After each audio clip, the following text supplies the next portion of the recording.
Hello students, welcome back. आज हम hybridisation को फाइंड आउट करने का एक नया तरीका आपको बताने वाले हैं।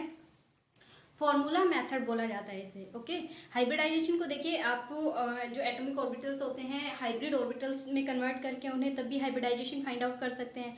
सेकेंडली, जो टाइप है इसकी हाइब्रिडाइजेशन की, वो प्रिडिक्ट किस तरीके से हम हाइब्रिडाइजेशन को प्रिडिक्ट करेंगे उसके लिए एक फॉर्मूला भी होता है और ये काफ़ी ईजी भी पड़ेगा आपके लिए। तो मैं आज आपको ये बताने वाली हूँ। देखिए, जो प्रिडिक्टिंग हाइब्रिडाइजेशन है इसके लिए हम x कंसीडर करते हैं। x is equal to 1/2 number of valence electron of the central atom. जो सेंट्रल एटम होगा उसके वैलेंस इलेक्ट्रॉन लिखने हैं हमें यहाँ पर, plus number of monovalent atoms, कितने मोनोवेलेंट एटम है यानी उस सेंट्रल एटम ने कितने सिंगल बॉन्ड बना रखे हैं उन्हें लिखेंगे, minus charge on cation, cation के ऊपर कितना चार्ज है, plus charge on anion. If any ion, if the molecule is present in ionic form, either it is cation और एनायन। अगर वो आयन की फॉर्म में प्रेजेंट है तो या तो कैटायनिक फॉर्म में होगा या फिर एनायनिक फॉर्म में होगा, तो वहां पर उसके ऊपर चार्ज दिया हुआ होगा वो हम यहाँ पर लिख सकते हैं। अगर चार्ज नहीं दिया हुआ है तो हमें यहाँ कुछ भी लिखने की जरूरत नहीं है, आप 0 0 लिख सकते हैं। क्लियर।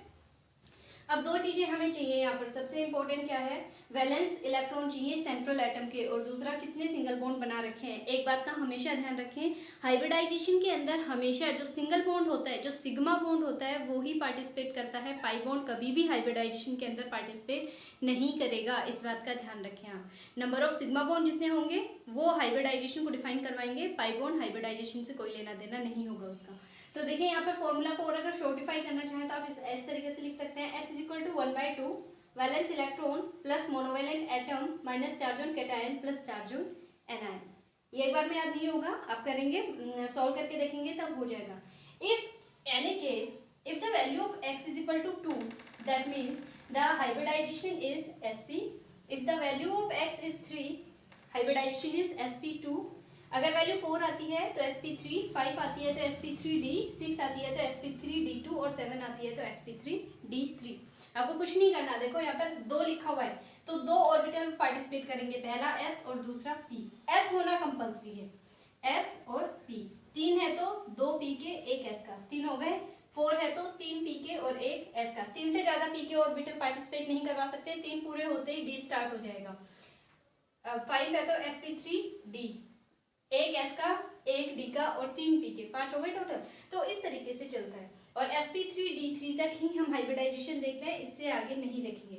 अब हम कोई एग्जांपल सॉल्व करके देख लेते हैं यहाँ पर। फॉर एग्जांपल हम लेके चलते हैं BH3। क्लियर, BH3 आपने इसे ऑर्बिटल जो मेथड था उसके थ्रू भी हाइब्रिडाइजेशन फाइंड आउट कर रखी है तो थोड़ा इजी रहेगा। अब देखिए, जो बोरोन है इसका एटॉमिक नंबर होता है 5, 1s2, 2s2, 2p1, यानी वैलेंस इलेक्ट्रॉन कितने हैं इसके पास, s में तो 2 हैं और p के अंदर 1। टोटल कितने वैलेंस इलेक्ट्रॉन है। वैलेंस इलेक्ट्रॉन कैसे देखोगे, देखो यहाँ पर n की वैल्यू सेम होनी चाहिए, यहाँ तो 1 है, यहाँ 2 है और यहाँ भी 2 है, तो सेम n की वैल्यू रहेगी ना, वो सारे वैलेंस इलेक्ट्रॉन रहेंगे। अब इसे हम कंसीडर नहीं करेंगे क्योंकि 1s है, ये इनर कोर के अंदर प्रेजेंट है, और ये 2 वाले दोनों को कंसीडर करेंगे। और इसके पास टोटल कितने इलेक्ट्रॉन हो गए, 2 यहाँ पर है और 1 यहाँ पर है, टोटल 3 इलेक्ट्रॉन्स हो गए। तो वैलेंस इलेक्ट्रॉन कितने हैं यहाँ पर, 3। तो हम फॉर्मूला में पुट करें, x is equal to 1/2 valence electron कितने हैं, 3, प्लस मोनोवेलेंट एटम। अब इसकी स्ट्रक्चर पता होनी चाहिए। BH3 की स्ट्रक्चर हमने किस तरीके से बनाई थी, H H H, है ना, इस तरीके से ही तो बना रहे थे। तो कितने सिंगल बॉन्ड बना रखे हैं, सेंट्रल एटम ये है, इसने 1 2 3 सिंगल बॉन्ड बनाए हैं, तो यहाँ भी कितना आ जाएगा, 3। क्या इसके ऊपर कोई पॉजिटिव चार्ज है, कैटायन का मतलब होता है पॉजिटिव चार्ज, क्या इस मॉलिक्यूल के ऊपर है, नहीं है, इसका मतलब ये कितना रहेगा, 0। क्या इसके ऊपर कोई एनायनिक चार्ज है, नेगेटिव चार्ज है इसके ऊपर कोई, वो भी नहीं है, तो ये भी कितना रहेगा, 0। इसे सॉल्व कर लें आप, 1/2, 3 + 3 कितना हो जाएगा, 6। आप इसे काटेंगे तो कितना आ जाएगा, 3 डिवाइड करने के बाद, तो x की वैल्यू कितनी आ गई, 3। अब यहाँ पे देखो x की वैल्यू अगर 3 है तो हाइब्रिडाइजेशन क्या रहेगी, sp2, sp2 हाइब्रिडाइजेशन रहेगी, और इसकी हाइब्रिडाइजेशन क्या होती है, sp2 ही होती है। क्लियर। तो इस तरीके से आप हाइब्रिडाइजेशन फाइंड आउट कर सकते हैं किसी भी एग्जाम्पल की। अब देखिए CH4 की कंसीडर करके देखते हैं, CH4 की निकाल के देखते हैं। कार्बन का एटॉमिक नंबर होता है 6, 1s2, 2s2, 2p2। Number of valence electron कितने हो गए लास्ट वाले, दो इसके और दो इसके, टोटल वैलेंस इलेक्ट्रॉन है 4, फॉर्मूला के अंदर पुट करते हैं x इज इक्वल टू 1/2 और यहाँ पर वैलेंस इलेक्ट्रॉन कितने हैं 4 प्लस मोनोवैलेंट एटम CH4 की स्ट्रक्चर कैसे बनाई थी हमने 1 2 3 एंड 4 इस तरीके की बनी थी टेट्राहेड्रल स्ट्रक्चर। तो यहाँ पे कितने सिंगल बॉन्ड है 1 2 3 4 4। क्या इसके ऊपर कोई कैटायनिक चार्ज है नहीं। क्या कोई एनायनिक चार्ज है वो भी नहीं है। तो 1/2 4 + 4 कितना होता है 8, डिवाइड करेंगे तो 4। x की वैल्यू 4 है तो हाइब्रिडाइजेशन कितनी रहेगी sp3 कितनी होगी sp3। तो इसके लिए sp3 ही आती है। आपने एग्जांपल पहले किया हुआ है तो आप उसमें भी चेक कर सकते हैं प्रीवियस वीडियो के अंदर। तो इस मेथड के थ्रू आप चाहे उस केमिकल कंपाउंड का जो आपका हाइब्रिडाइजेशन है वो फाइंड आउट कर सकते हैं। एक बार मैं इसे रब कर देती हूँ, एक एग्जाम्पल और देख लेते हैं। ऐसे एग्जाम्पल देखते हैं जिनके अंदर लोन पेयर प्रेजेंट होता हो, ओके, जिनमें लोन पेयर भी आता हो, क्योंकि वो मैंने आपको नहीं बताए थे अभी तक। तो चलिए एक बार वो देख लेते हैं। देखिए हम यहाँ पर कंसीडर करते हैं NH3, ठीक है। अब देखो नाइट्रोजन का एटॉमिक नंबर होता है 7। देखिए एटॉमिक नंबर आपको याद रखने पड़ेंगे तभी आप इन्हें कर पाएंगे। 1s2 2s2 and 2p3, total 7 electron हो गए। 3 तो 5 और 2 7। वैलेंस इलेक्ट्रॉन कितने हैं इसके 3 p में और 2 s में, टोटल वैलेंस इलेक्ट्रॉन है 5। ओके 5 वैलेंस इलेक्ट्रॉन है। तो नाइट्रोजन के अंदर टोटल वैलेंस इलेक्ट्रॉन कितने हो गए 5 प्लस मोनोवैलेंट एटम कितने सिंगल बॉन्ड बनाए गए 1 2 3, 3 सिंगल बॉन्ड बनाए हैं। इसके वैलेंस इलेक्ट्रॉन तो थे 5, इसने 3 तो बॉन्ड के अंदर यूटिलाइज कर लिए, यानी 2 इलेक्ट्रॉन लोन पेयर के फॉर्म में एज इट इज प्रेजेंट है इसके पास, है ना। तो कितने सिंगल बॉन्ड कितने हैं 3। क्या कोई कैटायनिक चार्ज है नहीं। क्या कोई एनायनिक चार्ज है वो भी नहीं है, तो ये 0 रहेगा। तो x इज इक्वल टू कितना हो गया 1/2, 5 और 3 कितने होंगे 8। आप डिवाइड करें इसे 4, x की वैल्यू कितनी आ जाएगी sp3। x की वैल्यू 4 के लिए देखिए हाइब्रिडाइजेशन sp3 रहती है, इसका मतलब NH3 जो है वो sp3 हाइब्रिडाइज रहेगा। और ये एक ऐसा कंपाउंड है जिसके पास लोन पेयर प्रेजेंट है। लोन पेयर हमेशा हाइब्रिडाइजेशन का पार्ट होता है, हाइब्रिडाइजेशन के अंदर इन्वॉल्व रहेगा। ओके और देख लेते हैं वाटर मॉलिक्यूल। सबसे सिंपल वाटर मॉलिक्यूल कंसीडर करते हैं। अब इसमें ऐसा मत कंसीडर करना है कि हाइड्रोजन सेंट्रल एटम है, नो। जो सिंगल टाइम दिया हुआ होगा वो सेंट्रल एटम होगा। तो हाइड्रोजन तो 2 बार है, ऑक्सीजन सिंगल टाइम है, तो ऑक्सीजन है यहाँ पर सेंट्रल एटम। एटॉमिक नंबर होता है 8, 1s2 2s2 2p4। Valence electron कितने हो गए टोटल 6, ठीक है। तो हम यहाँ पर x की वैल्यू निकाल लेते हैं 1/2, ओके। और नंबर ऑफ वैलेंस इलेक्ट्रॉन कितने हैं यहाँ पर 6 है, प्लस मोनोवैलेंट एटम।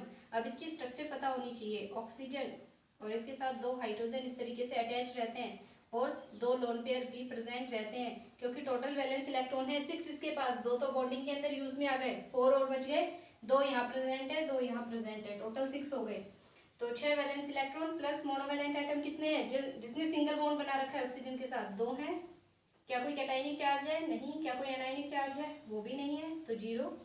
1/2 और यहाँ पर कितना आ जाएगा 8। तो x की वैल्यू कितनी आ गई 4, और अगर x की वैल्यू 4 है तो हाइब्रिडाइजेशन हमेशा क्या रहेगी sp3 रहेगी, और sp3 ही हमने यहाँ पर निकाल दी है, ठीक है। अब कोई ऐसा एग्जांपल ले लेते हैं, एक और करवा देती हूँ मैं आपको जिसके ऊपर चार्ज प्रेजेंट रहता हो।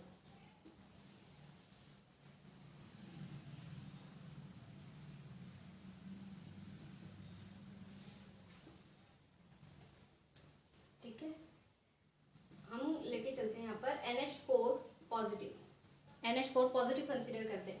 सेंट्रल एटम नाइट्रोजन है, सेम रहेगा 1s2 2s2 2p3। Valence electron कितने हैं 5 हैं। x इज इक्वल टू क्या रहेगा 1/2। टोटल वैलेंस इलेक्ट्रॉन कितने हैं 5, प्लस मोनोवैलेंट एटम कितने हैं। अब यहाँ नाइट्रोजन ने जो बॉन्ड है वो कितने बना रखे हैं, टोटल 4 बॉन्ड बना रखे हैं, और इसी वजह से इस पे पॉजिटिव चार्ज भी आ रहा है, ठीक है। टोटल बॉन्ड कितने बना लिए अब इसने 4 बनाए हुए हैं, यानी जो लोन पेयर था उसके दोनों इलेक्ट्रॉन दे दिए हाइड्रोजन को और इसके साथ बॉन्ड बना लिया। तो टोटल मोनोवैलेंट एटम हो गए 4।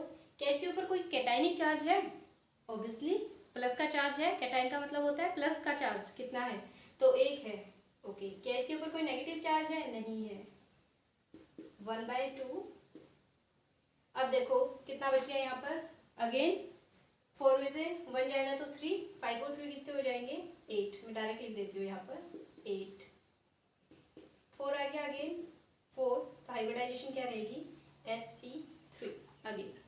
ओके, तो इस तरीके से चाहे चार्ज दिया हुआ हो, किसी भी टाइप का कोई मॉलिक्यूल हो, आप इजीली लिख सकते हैं कि उसकी हाइब्रिडाइजेशन कितनी आएगी। अभी हमने सारे ऐसे एग्जांपल किए हैं जिनकी हाइब्रिडाइजेशन 4 तक ही सिमट जा रही थी, इससे आगे हाइब्रिडाइजेशन आई ही नहीं।